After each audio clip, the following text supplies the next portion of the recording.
Assalamualaikum warahmatullahi wabarakatuh. Pada kesempatan kali ini, kita akan membahas tentang bahaya minuman keras dan cara menghindarinya sesuai dengan ajaran Islam. Mari kita mulai dengan memahami apa itu minuman keras.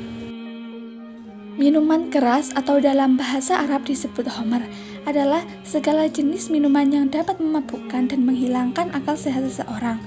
Allah Subhanahu wa Ta'ala telah melarang umat Islam untuk mendekati, apalagi mengonsumsi minuman yang dapat memabukkan ini.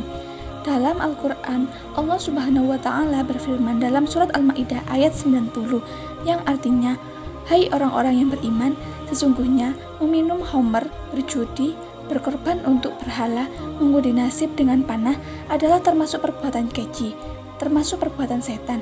Maka jauhilah perbuatan-perbuatan itu agar kamu mendapat keberuntungan."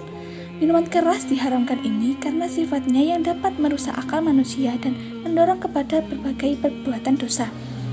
Minuman keras tidak hanya terbatas pada satu jenis saja, namun terdiri dari berbagai macam yang kita kenal saat ini. Di antaranya, yang pertama adalah bir. Kandungan alkohol pada bir relatif lebih rendah dibanding minuman keras lainnya, namun tetap memabukkan. Yang kedua adalah anggur. Minuman ini mengandung alkohol hasil fermentasi buah anggur. Yang ketiga adalah vodka, whisky, dan rum. Minuman dengan alkohol yang tinggi seringkali lebih cepat memabukkan. Yang keempat adalah tuak. Minuman tradisional yang dibuat dari fermentasi nira atau kelapa.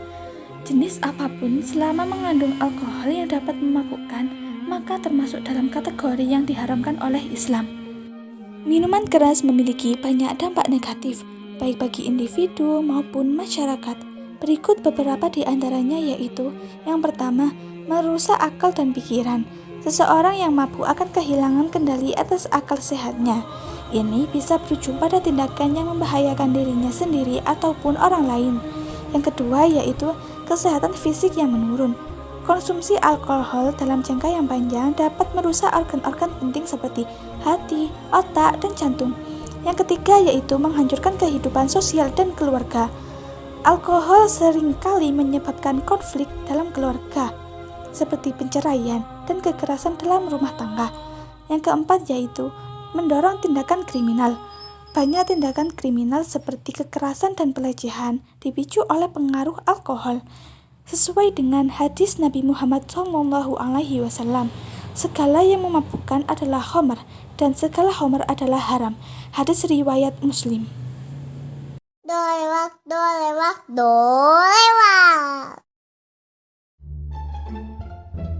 Minum dulu Pak Ustadz, biar rileks dan happy. Astagfirullah, wow. Tobat. Pak Ustadz nih gak rame. Orang lagi happy-happy malah disuruh tobat. Wow. Allah ngelarang kita konsumsi alkohol karena ada penyebabnya lah. Memang apa sih penyebabnya Pak Ustadz? Sini Pak Ustadz ceritain. Jadi, dia adalah sel hepatosit. Sel yang berperan penting karena melakukan sebagian besar fungsi hati, seperti pencernaan, metabolisme, produksi empedu, dan dia juga berperan penting ketika alkohol yang dikonsumsi sampai di hati. Di sebelahnya adalah enzim ADH, yang berperan dalam proses pembakaran etanol agar berubah menjadi NADH dan asetaldehid. Sedangkan mereka ini adalah etanol, zat beracun yang terdapat pada minuman beralkohol. Panjang amat antrian etanolnya. Woi hepatosit, minggirlah, kami mau lewat.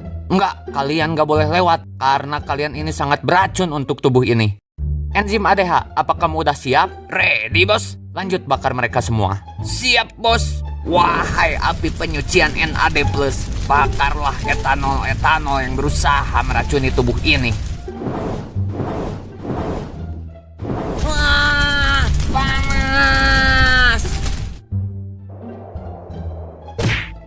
Kenapa kalian tega banget ngebakar jenis kami? Karena kalian itu kalau gak dibakar seperti ini akan sangat merusak tubuh ini. Ingat, kalian itu racun. RACUN, racun.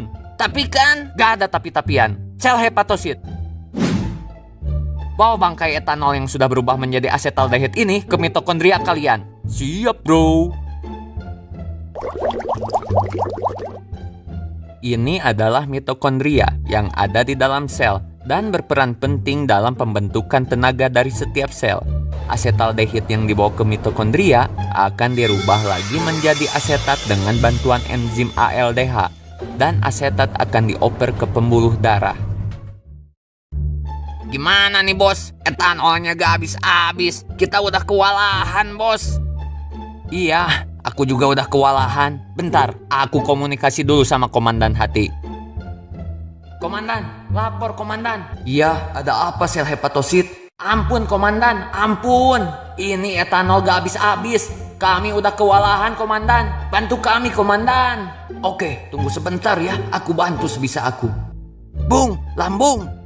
Kenapa Ti? Masih ada etanol yang masuk gak Bung? Masih ada Ti. Ini di usus halus aja masih ada Ti. Bentar lagi mau dikirim ke kamu lewat Porta Hepatika. Waduh, gawat bro semuanya. Gawat kenapa Ti? Sel hepatosit udah kewalahan. Terlalu banyak etanol yang harus dieksekusi. Mereka bisa rusak. Kalau mereka rusak, ya berarti aku juga ikutan rusak. Waduh, gawat juga ya. Ya udah, kita kerja sama aja. Lagian, etanol juga bisa ngerusak badan aku. Makasih ya Bung. Santai bro, kita ini organ. Memang kerja sama tim udah jadi sifat alami kita. Dia adalah medula oblongata. Dia adalah bagian otak yang terbentuk dari sumsum tulang belakang bagian atas dan terletak di ujung batang otak dan otak kecil. Halo, sehat Met? Sehat Bung. Ada apa nih bro? Udah terlalu banyak etanol di organ pencernaan, Met. Hatinya juga udah kewalahan. Bisa bantu kita gak? Oke, siap, Bung. Siap-siap aja ada tekanan dari otot perut ya, Bung. Oke, Met. Mau gimana lagi? Yang penting ini etanol pada keluar dah. Daripada kita pada rusak. Oke, Bung.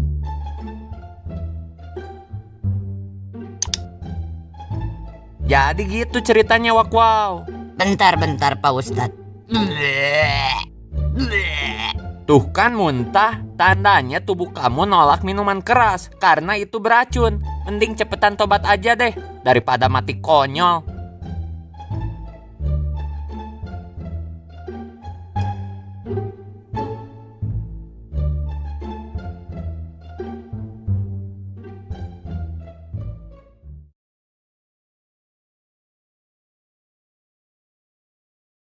Sebagai seorang muslim, ada beberapa cara yang dapat kita lakukan untuk menghindari minuman keras. Yang pertama yaitu memperkuat keimanan dan ketakwaan.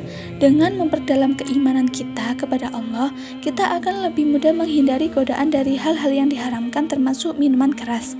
Yang kedua yaitu memilih lingkungan yang baik. Jauhi lingkungan yang mendorong kita untuk melakukan hal-hal yang tidak sesuai dengan ajaran Islam, seperti pesta minuman keras. Yang ketiga yaitu berteman dengan orang soleh. Teman yang baik akan selalu mengingatkan kita untuk tetap berada di jalan yang benar. Yang keempat yaitu mengikuti kegiatan yang positif. Aktif dalam kegiatan keagamaan, olahraga, atau hobi yang bermanfaat dapat membantu kita terhindar dari perilaku negatif. Yang kelima yaitu berdoa kepada Allah. Selalu mohon perlindungan dari Allah Subhanahu wa Ta'ala agar kita dijauhkan dari segala bentuk maksiat termasuk minuman keras. Ingatlah bahwa Allah Subhanahu wa Ta'ala selalu bersama hambanya yang senantiasa menjaga diri dari perbuatan dosa. Semoga kita semua senantiasa dilindungi dari godaan setan yang menjerumuskan. Demikianlah pembahasan kita tentang bahaya minuman keras dan cara menghindarinya menurut Islam. Semoga kita semua bisa mengambil pelajaran dan senantiasa menjauhi hal-hal yang diharamkan oleh Allah Subhanahu wa Ta'ala. Wassalamualaikum warahmatullahi wabarakatuh.